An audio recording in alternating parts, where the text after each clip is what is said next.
একজন মেয়ে বিয়ে দেবে, সে গাঁজাখোর।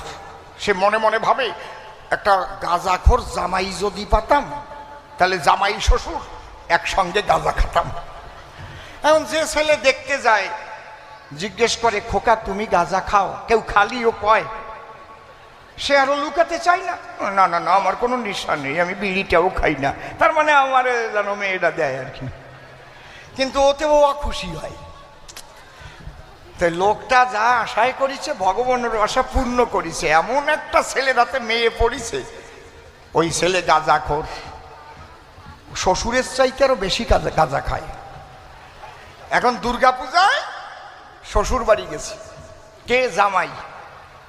এখন জামাই জানে না যে শ্বশুর গাঁজা খায়, শ্বশুর জানে না যে জামাই গাঁজা খায়।